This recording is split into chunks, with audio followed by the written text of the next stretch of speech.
So, I am Trine Jensen, and I thought we'd start with this one, right, how it all started. I want to say that I'm really, really excited to be here with you guys today and to share this. And 1 hour is so incredibly short in terms of being able to give you very much information about it, but I can certainly give you an idea. And I hope to be able to also do a demonstration of it so that you can see how EFT works, and one of the ways that it works. Is it okay if I tell you a little bit about myself? Yeah. So, I already had a coaching practice, and one of the things that I knew that I needed to do to really build my practice was to start speaking, doing presentations like this and other forms of public speaking, and I absolutely could not just even think about doing it. It just brought up performance anxiety to the degree where just the thought of it made me want to vomit. And then I came across EFT, and let's see, how did it even happen? I was at a sales seminar, like one of those business building kind of seminars. Sat next to a woman who had just gotten certified in it. She told me about it. Another couple of people recently had sort of mentioned it, and it was just one of those cases where, okay, now this is the third time somebody's mentioning this to me. I really need to look into it. And then I signed up for a little home study course, and as a result, started going to networking events and really started to be able to do it. Still with that sense of, I don't know how I'm going to do this. I think I'm going to die, but at least I could do it. And then I decided that I thought that was enough of a difference that, well, maybe if I really dove into this technique and I really learned how to do it, maybe I could actually get to a place where I could speak again. And part of the irony of this is that my undergraduate degree is in theater, and I've done tons of performing, right? I mean, I performed my entire life up until I was at least 30. And then performance anxiety set in, and then I just couldn't do it anymore. And it wasn't until, I would say really, in the last 2 years, that EFT led me to be able to include that again into part of what I do. And obviously, when what you do is a people business and meeting people and speaking about your work is a huge part of it, then being able to speak and stand in front of people is a really important piece. And you lose a lot of business if you can't do this. So that's the quick story on the EFT aspect. In the larger scale of things, I started out as a Reiki practitioner. I became a Reiki master when I was very young, in my early 20s. Reiki, for those of you who don't know, is a hands-on healing practice. It's also considered energy psychology, which is sort of the bundle where EFT sits as well. Did that for many years, taught it, and practiced, then became a massage therapist, a Pilates instructor, opened a business, sold all of that, became a coach. Started out as a business coach because I have a master's degree in organization development, and then because my sweet spot and because of my background is really in guiding people both to a spiritual connection and also to life purpose. That's really where my heart is at. This work just kind of came in really nicely. So I started out as an executive coach. It came out of the organization development, and then it sort of slid more and more and more into really what is life coaching today and life purpose coaching. So I don't want to talk a lot about the work that I do right now. I'll do it when we do the portion where I talk about how to integrate EFT into a practice, then I'll talk about how I've integrated it into my business. But I want to sort of stick with the EFT part. How many of you are familiar with EFT? So about half the room. I saw you actually do it, right? I heard you say that. I do too. And you do it as well? I'm also life coach. Yeah. Okay, great. So we got some people that really know it, and then some people that have heard of it, and then some hands that didn't go up at all. So those of you who know it, bear with me as I cover some of the basics. And I don't want to talk at you guys for a whole hour. What I'd really like to do is try and cover what I need to tell you in the first half hour, and then spend the last half hour doing some tapping. And we can do tapping in 2 different ways. We can do it as a group together, where I lead and you sort of follow, and we'll do some very generic issues, because that's really all you can do when you work with a large group. But it's fun, gives you an experience of it. It lets you participate a little bit rather than just being talked at for an hour, which is no fun if you ask me. And then the other thing we could also do, and I think we have time enough for it, is actually bring somebody up, a volunteer, and then do a little bit of a demonstration of how it works. And again, I think a quick show of hands. Would it be useful to do both, an individual demonstration and some group tapping, or would you really just rather do group tapping? The first one, hand up, both, okay.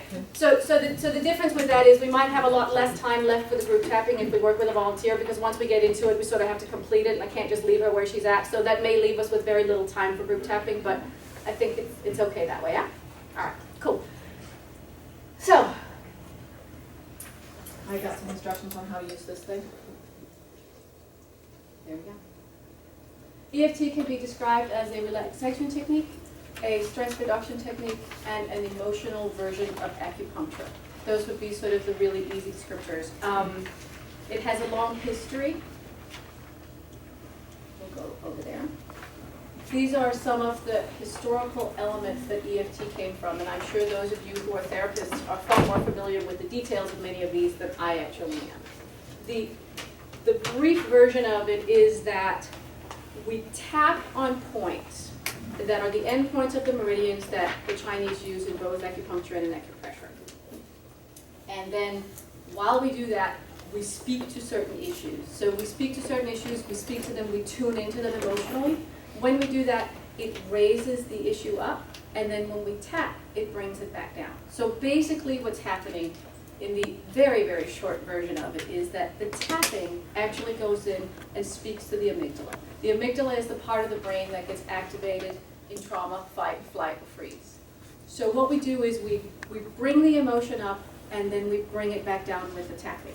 So what that actually does, practically, is that it separates out the memory of what happens from the emotional response. Because what happens with most of us, regardless of the extent of the trauma, and I'll get into a little bit more of the very sort of really loose definition of trauma that we work with, is that it separates out the memory from the emotional response. And what happens, again, for people who've had severe trauma, it's kind of obvious. There's certain things that happen. But even for people who haven't necessarily had anything really severe, what will oftentimes happen is at some point when you get to midlife, you sort of start to melt down over things, or you start to have really big reactions to things and not necessarily understand why. And it's simply because the system is full to capacity of how much of this we can handle, and then we need to start separating out some of these things. I'm sure many of you are familiar with these. I'm not going to go into the details. The bottom one, Thought Field Therapy by Roger Callahan. He's really the one who invented the idea of combining Western psychology and transactional psychology with acupuncture or acupressure with these theories. And his stuff still exists. It's called TFT therapy. He's still teaching, still around. The guy who really put EFT on the map is called Gary Craig, and EFT stands for Emotional Freedom Techniques. I can't stand that name. I just think it's the dumbest name ever, but whatever. EFT tapping, but Emotional Freedom Techniques just sounds so weird. He's the one who really put it on the map, who developed it to its current stage. Then he actually retired some years ago and passed on sort of all his information, gave it away for free to EFT Universe, which is one of the licensing bodies in terms of being certified in it. And only last year, Gary Craig came back out of retirement because of his, I think, frustration over the fact that the practice is not being practiced right, getting a bad name because some people are not practicing it right. And so then, of course, you get a lot of the press that is, well, I've tried it, but it didn't work. And so he's sort of come back out of retirement and he's made a whole new video series of all of his stuff. It's actually very much in alignment with the EFT Universe, so there's no sort of conflict in the industry or anything. There's just a lot of really good information available if you're interested in this stuff.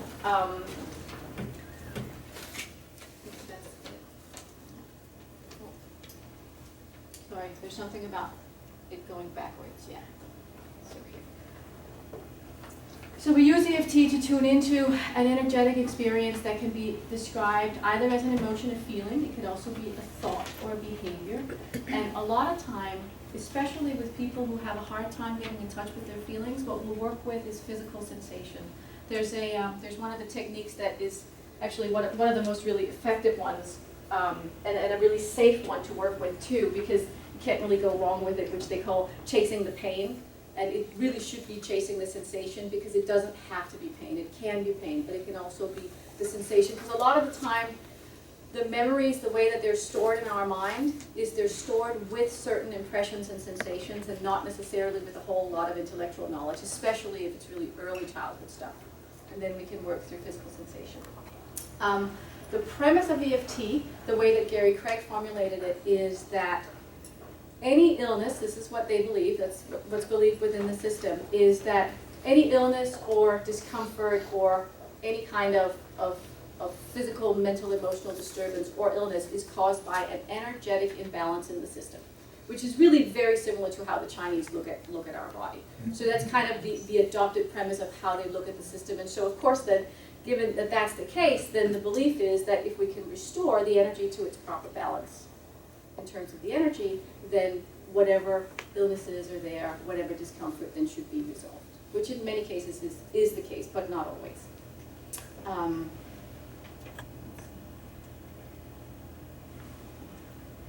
wanted to show you the stirring the pot one. That was the wrong direction. There we go. So, when we do EFT at a group level, and I think also part of the reason for some of the bad press is what happens is when we do it non-specifically on a general feeling, like let's say I have low self-esteem, and then we tap away at low self-esteem, we might feel better just right now, like for the next 10 minutes, 20 minutes, maybe for a couple of hours. But we're not going to get any kind of lasting results because in order to really get underneath low self-esteem, we're going to have to figure out what are the incidents, and typically for most of us, the series of incidents that led to that feeling, and then we start taking them apart backwards, one after the other. What it can sometimes do, a little bit of group tapping, which we'll do today, is actually stir the pot. So sometimes it'll bring stuff up. If there's something that's right underneath the surface and that you weren't aware of, you might get oh, that felt really nice, and then a couple of hours later, oh, I'm not feeling so hot now because all of a sudden I'm remembering something. If that's the case, please be responsible and contact somebody who is your preferred practitioner. It could certainly be an EFT practitioner, it could also just be a regular therapist. But just if something comes up for you as a result of this, please be responsible for your health and take care of it, because it's known to stir the pot. All right.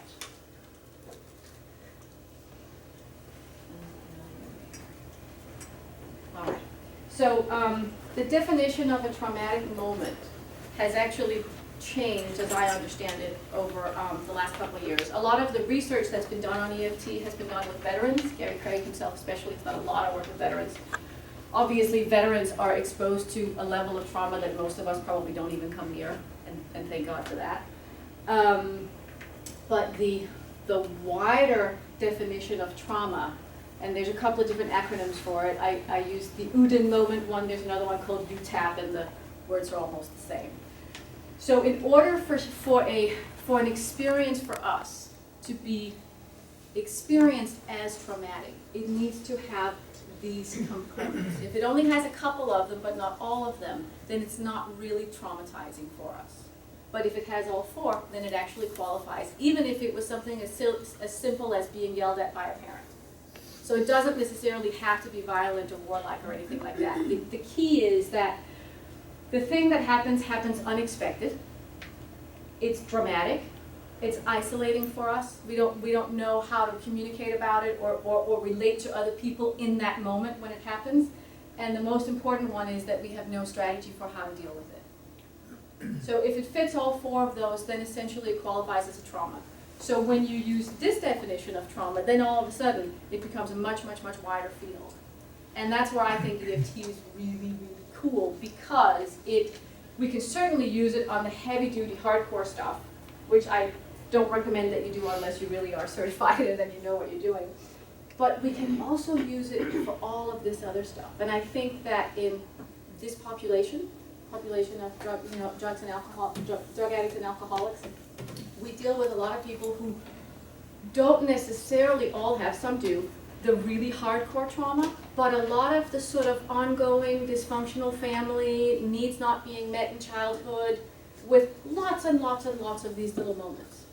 And none of them maybe that landed you in the hospital, but plenty of them that goes in and invalidates the self from underneath, invalidates the self, and then we come up with this just horrendous lack of self-esteem and really no idea of how we fit into the world, because our sense of ourselves is skewed and incorrect, and usually in the negative direction, like less than. Yeah?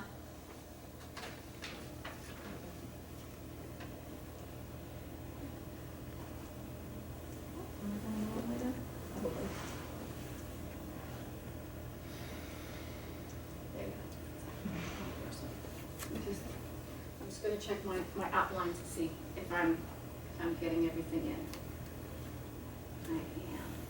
So psychological reversal is a piece of EFT, and it was first suggested by Callahan, who was the starter.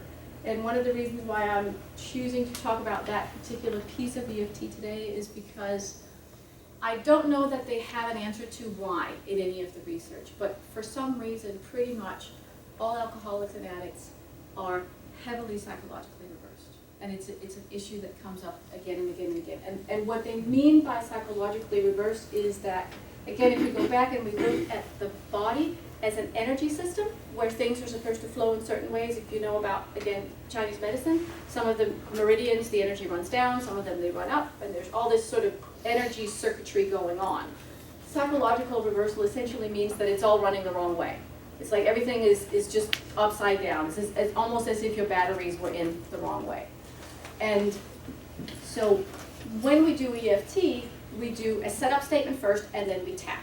And the setup statement, it's when we actually tap on the karate chop point on the hand. I'll show you that, guys, later. We do that to speak to the psychological reversal. So what it sounds like is, even though and then we mention the issue, I completely and deeply love and accept myself. If completely and deeply love and accept myself is too strange language, I have done quite a bit of work with children, then we just say I'm okay. You know, it's hard to get a 6-year-old to say I completely and deeply love and accept myself without making a face at you, right? But they can say I'm okay, I'm a good girl, I'm a good boy, something like that. So that statement sort of goes in basically and tricks the brain. So even though I feel this way, I'm willing to accept it. So that's the reason why we do the setup statement. Yeah, it can recur repeatedly during a session. Typically, this is the first thing that we look for if you're working with somebody and you're not getting results, then this is the first thing we look to. Are they psychologically reversed? Can we fix that piece of it? There's some energy exercises that I use that also balances energy that are not necessarily EFT, but they marry really well with it. It's Donna Eden's work. She's another energy psychologist who has a lot of fabulous work out there. If you're interested in this kind of thing, definitely look her up, Donna Eden. She's also one of the people who've done a lot of the research in the field to try and get it more mainstream and acknowledged and passed sort of through scientific quality testing and research. Let's see. Yeah, clients with depression and addictions are almost always reversed.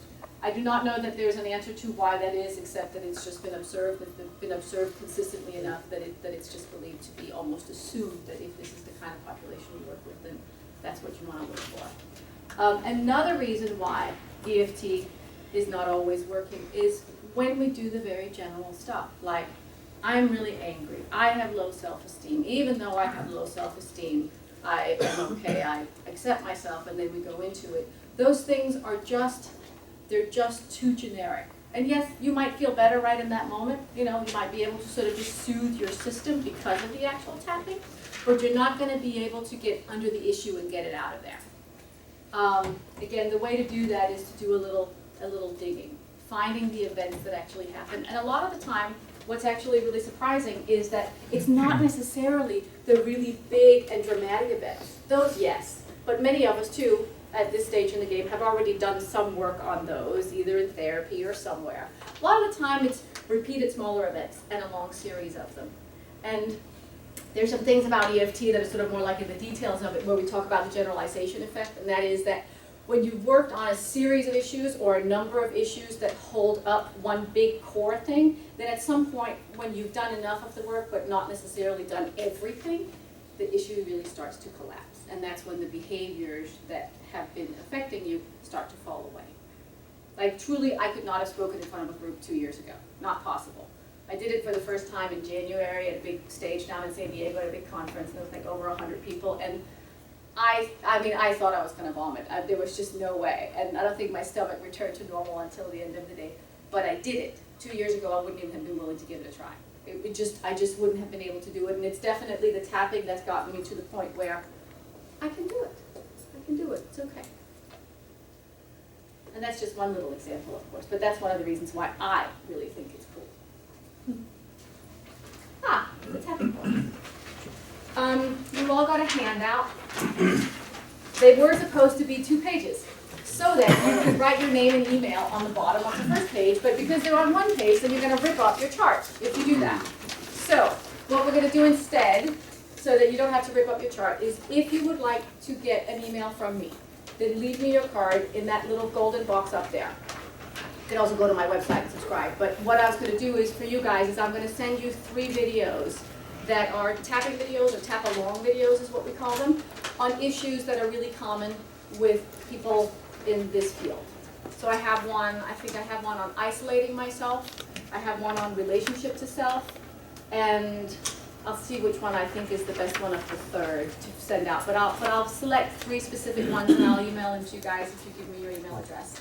And Ashley has also promised that if you want it, you'll get a copy of the whole PowerPoint, in which case you can print out another copy of this if you do rip it out. Okay. I think I want to do questions now, and then I want to get into tapping, and then I'll stay after we're done and ask more, and answer more questions. Does anybody have any questions now? No? Okay. All right. Oh, yeah. So for like with the tapping, to only do the tapping through a positive, where tapping through a negative can be dangerous territory. Say that again? Like tapping through a negative can be dangerous, so only focus on like tapping through a positive. You know? Yeah, maybe I'm I would actually say almost the opposite, because what we actually tap on and what we speak to is typically always the negative. Because by giving it voice, we take its power away. Oh, okay. Yeah. There are other ways to use tapping, the sort of more esoteric ways of it, where you get into beliefs and stuff like that, and altering beliefs, and we're not dealing so much with trauma or illness. But typically you always start with the issue and with the negative. Okay. So you speak to that and you give it as much voice as you can. Right, so I'm feeling overwhelmed. I'm feeling overwhelmed in my body. When I feel this way, I get this big headache. This headache feels big, black, and looming at the back of my head. You give it all this language at the same time as you tap, and that is what starts to break it up and dissolve it. And what oftentimes will happen too is people will have cognitive shifts as they go through the process. So they'll be tapping, they'll be talking, and then all of a sudden they'll go, oh, this made me think of this thing, or oh, now I see how I thought this was all about me, but the whole situation was so much bigger than that, and these people wasn't personal at all. That's a lot of that kind of thing will happen, but you always sort of go straight to the negative first, actually. Interesting. Okay, I'm glad I asked. Yeah, and it's a little bit confusing too, because novices will also go, why are we always working on the negative, right? Always the negative. And that's the reason is because basically we take the power out of it by focusing on it. Anything else? Yeah, you agree? Oh, yes. Any other questions?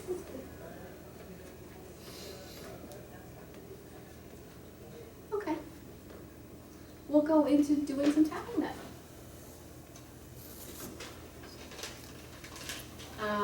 Let's do a group session first, so you all wake up, because you just ate.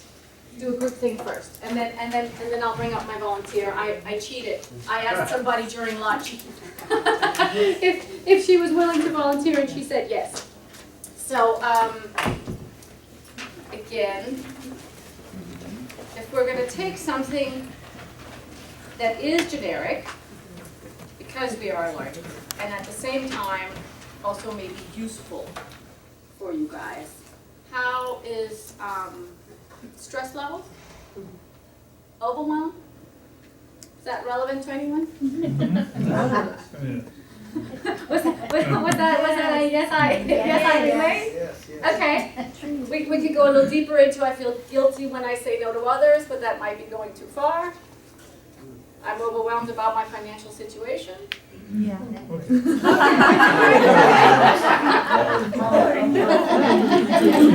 All right. I think we have a couple of things to work with, right? We've got overwhelmed, I heard, in the stressed kind of way. Oh, the whole board moves when I push on it. Can you read that? Overwhelmed, stressed, and then what was the other one? It was overwhelmed by finances. Yeah. Yeah.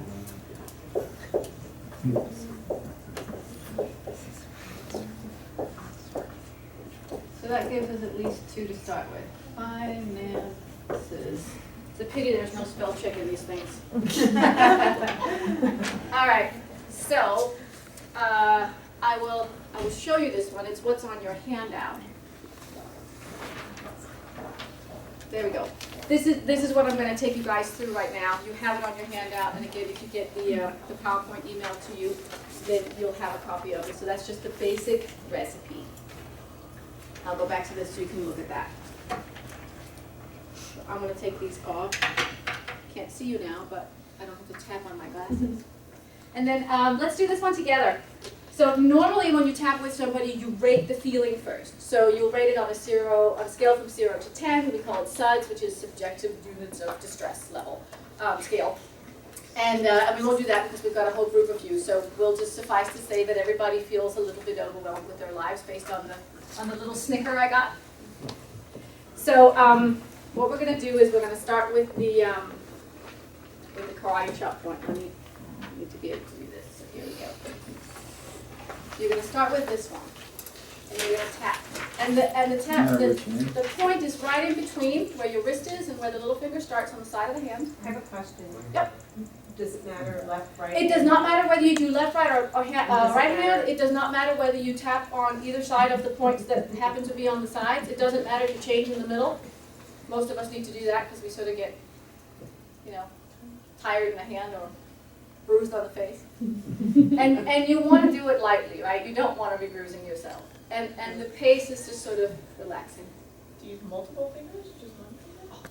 I use sort of the three long ones. I just kind of hit. Again, in acupuncture, the point is maybe right here, but the energy in which you're going to reach it is this entire area. So you don't have to be exactly on the spot. You get the general idea of it by doing it like this. Yeah. And then so here we would say, even though I feel overwhelmed in my body and my mind, so overwhelmed that I can't even think straight, I choose to accept myself anyway. So even though I feel, repeat after me. That's too long.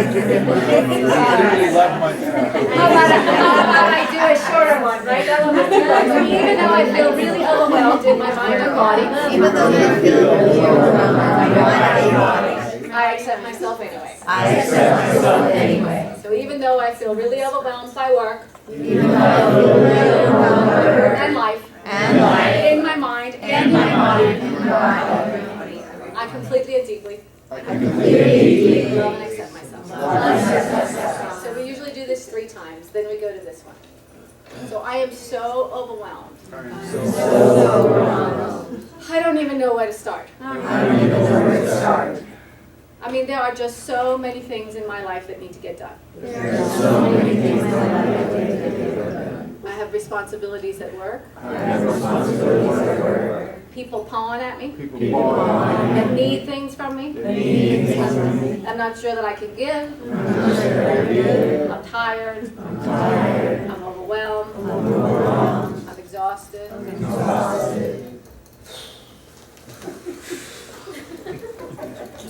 I feel so overwhelmed in my body. And some of us get hungry when we feel that way, and then we eat.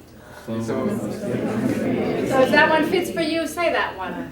Sometimes when I feel overwhelmed, I overeat. Sometimes I get grumpy.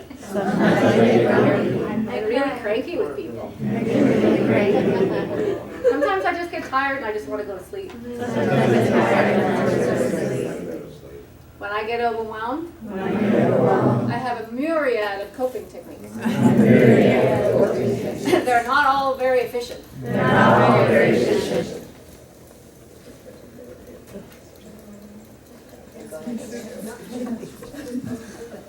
And so one of the great things too about tapping, right, is you look like a real fool when you do it. Yeah, it's just, it's not exactly the most attractive thing to do. Notice any difference? Other than just laughing? Lighter, yeah. Lighter? Yeah. That's a very common response.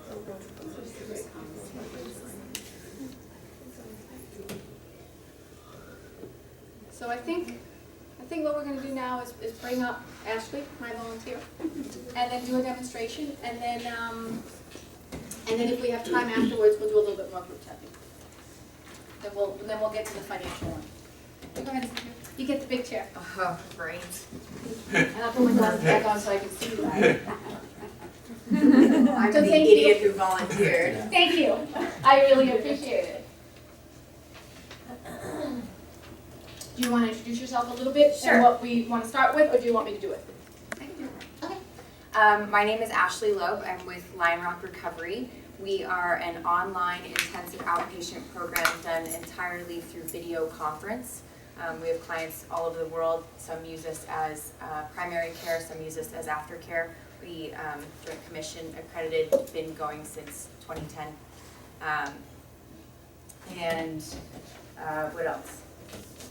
And now we're going to tap. Yes, we're going to tap. Well, quick question with that, what's the price point? on that? It is, because we removed overhead, we're able to charge, I can give you a whole sheet because we have 2 programs. I can tell you all about it. So I think we're going to wire this one around also how I integrate it into my practice. Right? So I said I would give you just a little bit of an example of it. And my work, Success on My Own Terms, is a coaching practice. I primarily work in a sequential order with people where we first focus on their relationship to themselves, then we focus on relationship to source or being really connected to source, and then being connected to service. Because it's my belief that once those 3 fundamental relationships are in order, then you end up being connected really to your life purpose. Because when you are clear about what your service to give to this world is, it's very hard to go into really deep depression, unless it's a chemical thing, which I'm not going to get into. But it's like once those 3 relationships are established and they are in order and you know how to balance them, then you really have a map for living that works really well, whether you're sober or not. My work is not focused specifically or only on sober people. I do work with people who are sober, mostly either in professionals programs. I've done some work at Promises in their professionals program, or people who have, I would say, more than a year's worth of sobriety. I don't think that what I do is the most important priority when you're just getting sober. This is the kind of stuff you get to a little bit later, somewhere between 1 and 5 years, or if you need a fresh start, maybe even later in the game. Okay?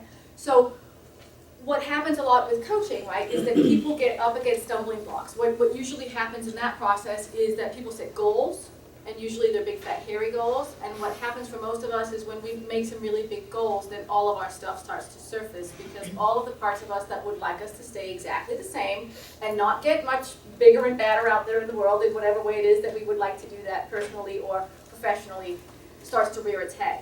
And then I find that this tool is just so effective at just breaking people through really quickly. We can go in, we can do it in a phone session, we can do it in person, and we can just move through stuff little by little so that, again, they can get back out there in the world and get busy with producing their results. It's not heavy-duty therapy. I'm sure if you are a therapist and you add this tool to your bag, you can take it there. That's not how I use it as a coach, because I don't need to. And it's not really also really where my expertise is. That makes sense? So, Ashley, may I reveal what we talked about at lunch? Yeah. Okay. So I found a different, a different situation. That's great. But it's the same overall issue, right? So do you want to state the issue, or you want me to do it? I can state it. So I'm sober 7 years, and I'm 26. And when I left home at 15, I started drinking at 7. This is all pertinent because my education was really spotty, and I didn't end up going to high school.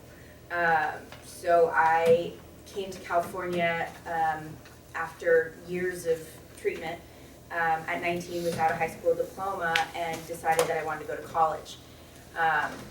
So I started at community college. And when I got there, everybody had read all the same books. Everybody had all the same information. They knew about this war. They knew they knew about stuff that you're supposed to know about, and I did not know, because I was a homeless heroin addict at 16. I knew how to wiretap. I knew how to rob. I had no functional skills, and I can tell you 1,000 stories of things that I did that I didn't know what a credit score was for a long, unfortunate amount of time.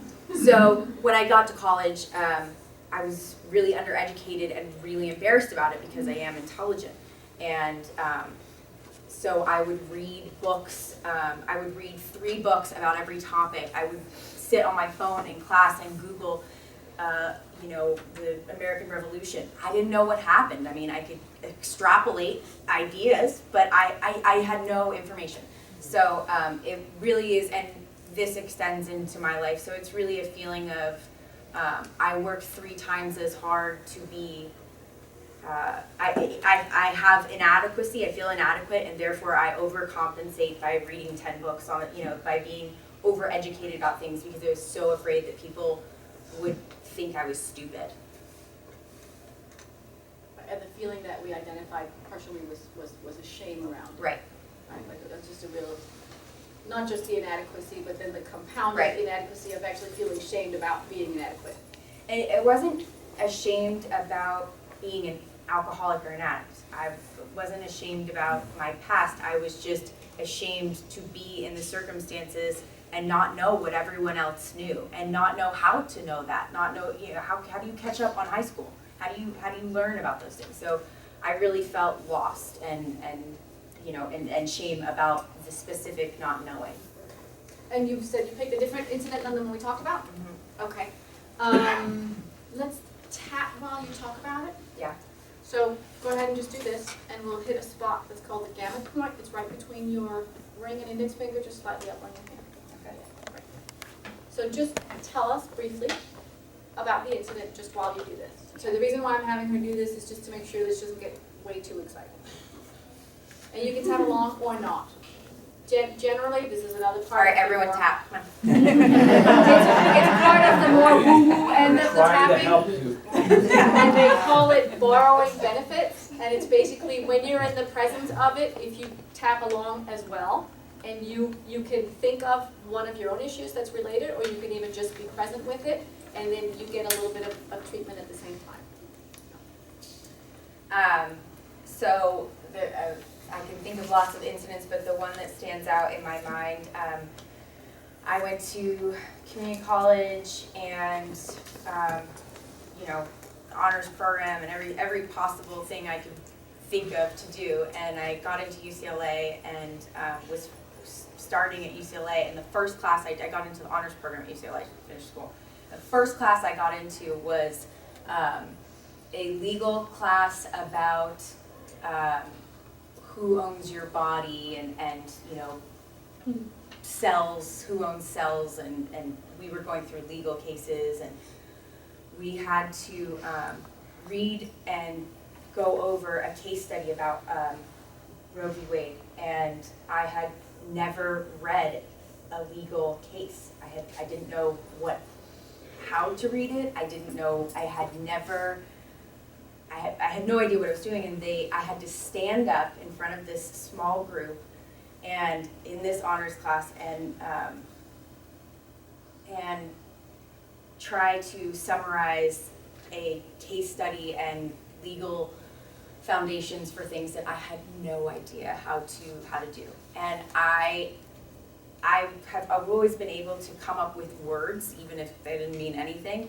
In any other class, I could talk about anything and just kind of BS and whatever, and there was nowhere for me to go. There was no BS, there was no nothing. And I literally stood up there and was quiet, and I didn't know what to say, and then I finally said, I don't know, and left the room crying. Good one.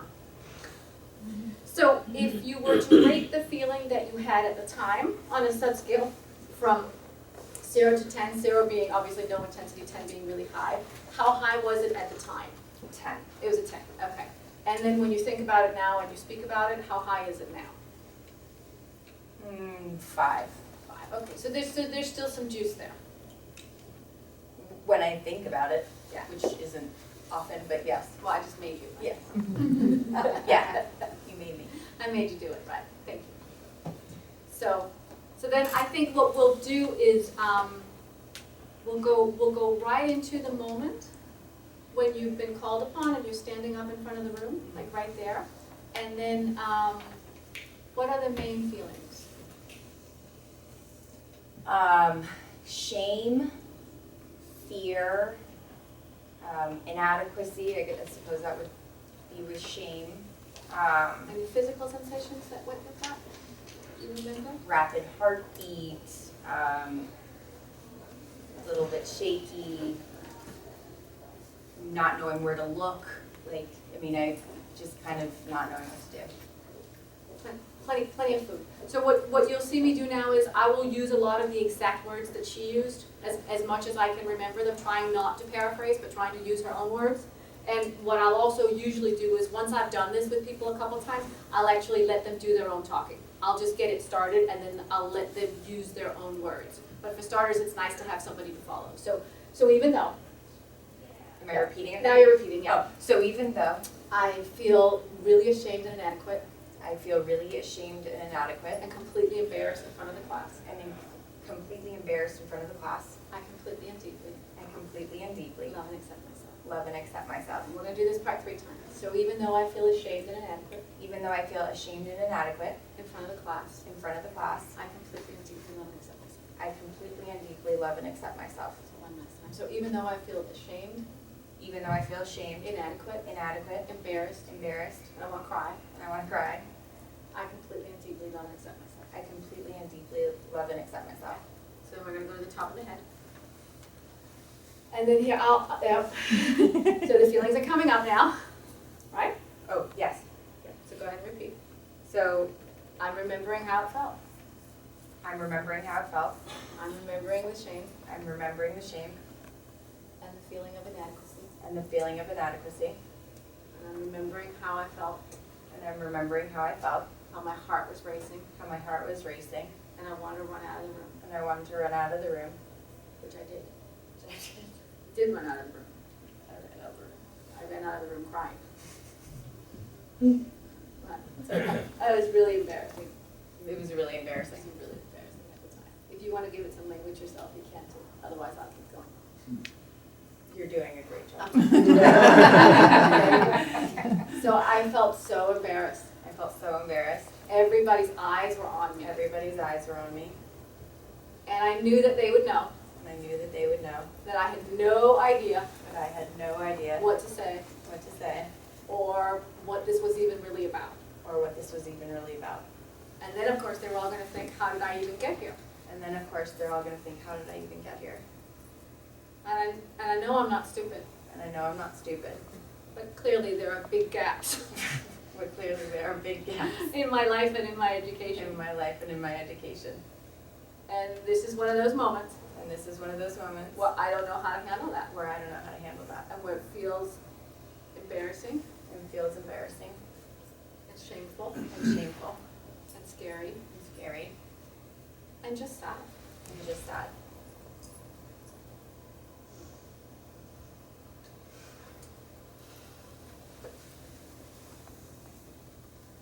And when I look back, And when I look back, it makes it almost sadder, it makes it almost sadder, because now I know because now I know that I'm definitely not stupid, that I'm definitely not stupid, but I do work really hard but I do work really hard to convince people that that's not the case, to convince people that that's not the case, and to compensate and to compensate for feeling inadequate for feeling inadequate and for making up for and for making up for lost time. lost time. And sometimes it is still really exhausting And sometimes it is still really exhausting that a part of me that a part of me is still playing catch up. is still playing catch up. And that when I get caught not knowing the answer, And that when I get caught not knowing the answer, or fall short on getting everything done, I would fall short on getting everything done, then the feeling place I go to then the feeling place I go to is one of shame is one of shame and inadequacy, and inadequacy, because it's almost a habit. because it's almost a habit. And I accept myself. And I accept myself. I honor that that is part of how I feel. I honor that that is part of how I feel. And that even though I have a lot of positive evidence to the contrary, And even though I have a lot of positive evidence to the contrary, I accept and I honor I accept and I honor that there is a part of me that there is a part of me that still feels inadequate that still feels inadequate and ashamed and ashamed and uneducated and uneducated and sometimes stupid. and sometimes do it, even though I really don't need to. even though I really don't need to. So there's an internal conflict. So there's an internal conflict. So a part of me feels all of these negative things, Part of me feels all of these negative things, even though the other part of me that is growing even though the other part of me that is growing knows that that is not really the truth about me anymore. knows that that is not really the truth about me anymore, But I still struggle with the residual feelings, but I still struggle with the residual feelings, and I can honor that. and I can honor that. And know that the evolution that has happened, And know that the evolution that has happened, and that I do know that I'm smart now, and that I do know that I'm smart now, will probably end up applying will probably end up applying to some of these other feelings as well. to some of these other feelings as well. All right. So, if you are gonna rate it again, where is it at? And it's okay if it's worse. Okay, I'm just checking because I'm looking at you and I'm feeling you, and sometimes that's what happens is it'll get No, worse I have, before it like- gets better. I have like 10 jokes about the fact that I'm embarrassed. All right. Really? Because you're tapping your face. I like a monkey. More like a 3. 3? Okay, so it went down a little bit. Yeah. Right. So what you'll notice is that we went in not super specific. What we could do is we could go in and we could do a round specifically on the looks in the eyes of everybody in the classroom. We could do the sound of the teacher's voice. We could do all these sort of different aspects of it. We could, probe and see the heart race, right? We could go in and just do one of the beating heart, and then does it move somewhere else in your body? What's going on now? So there's a number of different ways to sort of really go around with this, and ideally, we want to get it down to a 0 or a 1. You want to do another round? Sure. Yeah? Yeah. Okay. I'm just looking, yeah, I think we can do another round. So when you think about this whole event, and it's at a 3 now, when you look back on it, what things are still lingering? And you can even relate it to something current if you want to.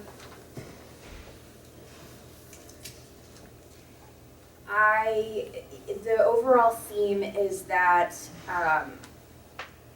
I feel very unprepared for life a lot of the time. I was good at being an alcoholic and an addict, and I did such a good job that I had to stop. And when I showed up for life and adulthood and like being a member of society, I didn't know how to open a bank account. I didn't know what a credit score was. I didn't know how to rent an apartment. Like I had left home at 15 and I had no life skills, and I was terrified, and I had no drugs or alcohol, and I was not even 20, and so like really unprepared, and that was a lot of mixing and abusing, and so now my life's really different. But there's a lot of stuff that goes on that replicates not having those skills, where like people know how to take care of a house, or how to organize a house, or how to have your dogs on a skid. I mean, things that apply to my life now, and how to pay bills and have a budget and follow the budget and all those things. And I'm a co-founder of a company, but like I do well in that area and whatever, but at home, things will happen that I need renter's insurance, and I don't know what renter's insurance is. I'm unprepared. That's inadequate. I'm wondering if the feeling that comes up that would be related to shame with some of this, and in situations where you get called out. Mm-hmm. How does the word fraud feel? Or being found out? It's not. I am someone who, like, whenever I go anywhere, I have like 3 bottles of water, a protein bar. Like I want to be prepared. I pack like for one night. I have just in case I change my mind about what I'm gonna like. Right. And it's not like a vain thing. It is I'm afraid of being unprepared. Right, For well, everything. it is your coping mechanism. Right, It's how right. you keep yourself feeling Right, safe. I get really prepared for everything I do, and there are things out there that I cannot prepare for because I don't know about them, and I feel like the rest of the world knows about them. And this particular thing where everyone else knew how to read a legal case, and I didn't, I couldn't be prepared for it, and I was standing up, and I'm good at public speaking. I'm not afraid of people, but there was nowhere for me to go, and it was horrifying. It was my first class at UCLA. I worked so hard to get in, and they're all, 5 years younger than I am, too. Right. And so. So it sounds like it might be useful to do a reframe of, like your worst fear, sounds like, that being caught unprepared. And those moments in life in which, those ones that you can't prepare for and that sort of forces you into that situation by the mere circumstance of it. And I'm sure you have studied and been in this business long enough to know that many people spend years cultivating beginner's mind as a very desirable thing, right? A beginner's mind being able to come to situations unencumbered by the past and unencumbered by a lot of thought or need for preparation, right? But obviously inherent in that too is an ability to really trust that you can handle whatever's thrown your way, even if you're not prepared. I know. I don't want to have to disclose at every moment that I was, 16-year-old junkie in order for people to, I don't want to have to disclose my past in order for my present to seem adequate. Because if you have the whole story, if I told everyone what happened and how I got there, then I don't look inadequate. Because I know my story, I know what the deal is. I'm not inadequate with the whole picture. But unless I tell everyone my whole story, it seems from their perspective, and in my head, inadequate.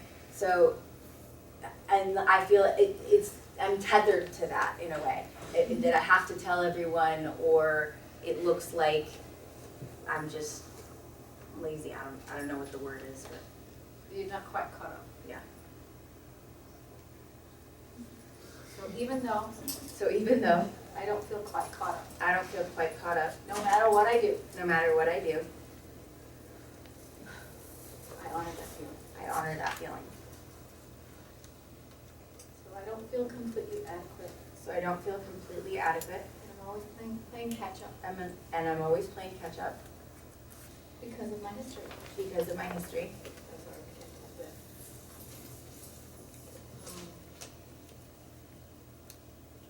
Trying to go into new words.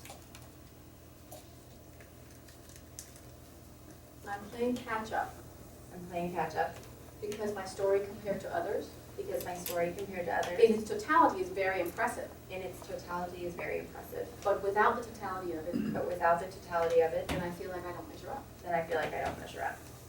Without all the details of where I came from, Without all the details of where I came from, then I'm just not quite good enough. then I'm just not quite good enough.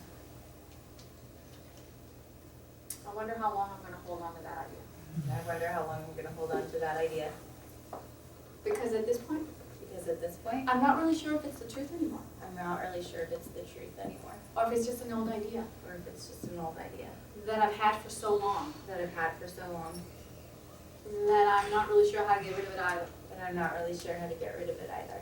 And I'm beginning to doubt its validity. I'm beginning to doubt its validity. It may serve me It may serve me to question to question if I still need to play catch up, if I still need to play catch up. because it's possible Because it's possible that with all the work I've done, that with all the work I've done, both in sobriety and in education, both in sobriety and education, that I may not need to play catch up anymore. that I may not need to play catch up anymore. I may have far surpassed I may have far surpassed my peers my peers and not even noticed that it happened and not even noticed that it happened because I'm so busy seeing myself in that old life because I'm so busy seeing myself in that old light and comparing it and comparing it to that long string of experiences to that long string of experiences where I did come up short. where I did come up short. But maybe But maybe that really isn't the case anymore. that really isn't the case anymore. I'd be willing I'd be willing to do do a little investigation on it to do a little investigation on that and allow myself and allow myself some doubt. some doubt. All right. So. We're stirring the pot in a big way. We're stirring a lot of stuff. How are you feeling? Actually reasonably relaxed. I was less relaxed coming up here. Okay. Than I have been disclosing my whole feeling of inadequacy.